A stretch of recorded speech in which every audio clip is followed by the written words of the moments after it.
Para dun sa 3 taong nagtatanong regarding sa India trip namin last month, eto na nga, ginawa ko na siya ng video. Golden Triangle yung pinakapopular na ruta kapag pupunta ka dito. Nakakinabibilangan ng 3 syudad na New Delhi, Agra at Jaipur. Kung titingnan mo nga naman sa mapa ay hugis at sulok talaga siya.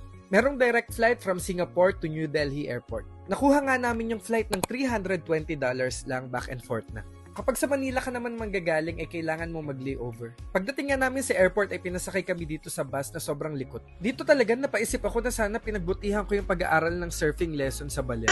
Bago ako tuluyang ma-out of balance ay nakasakay na nga kami dito sa eroplano. Vistara nga yung airlines na sinakyan namin na may isa sa mga pinakamagandang service. 6 hours nga yung flight pero hindi ka maboboard sa sobrang dami ng pwede mong gawin sa loob. Yung binayaran nga namin ay may kasama ng in-flight meal. Tapos 27 kg na luggage. Hindi ko na nga rin naramdaman na nandito na pala kami sa Indira Gandhi International Airport. Hindi visa-free sa India. Kaya kung nandito sa list ng pangalan ng bansa mo, ay kailangan mo mag-apply ng e-visa in advance dito sa website na to. Sobrang dali lang. May bayad siya na $25.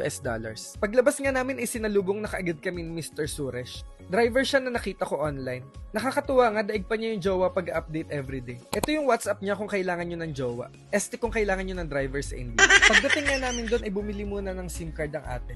Tingnan nyo, pinipicturean siya, talagang inaaurahan pa niya. Kala mo naman pictorial. Medyo matagal lang yung proseso. Pagkatapos nun ay hindi na nga namin pinatagal pa at sinimulan na namin ang paggagala. Unang destinasyon nga namin dito sa New Delhi ay itong Humayun's Tomb. Merong entrance fee para makapasok ka dito.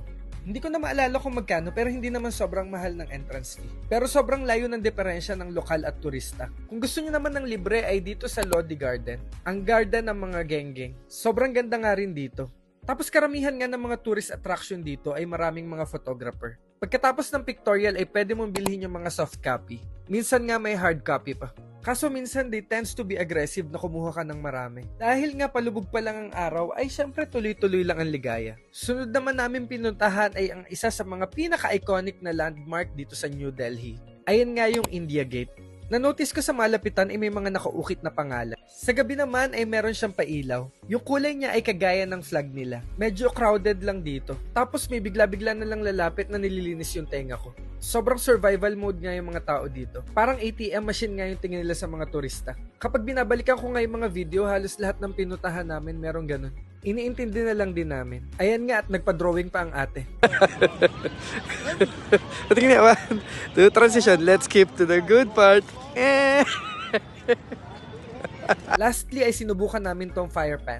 Nag-post nga ako dati ng video regarding dyan. Pagkatapos nga ay bumiyahe na kami ng 3 to 4 hours papunta sa Agra. Mismong araw nga pala yan ng birthday ng ate. Hindi niya alam ay kinasabwat ko na yung hotel para mag-set up ng birthday decoration.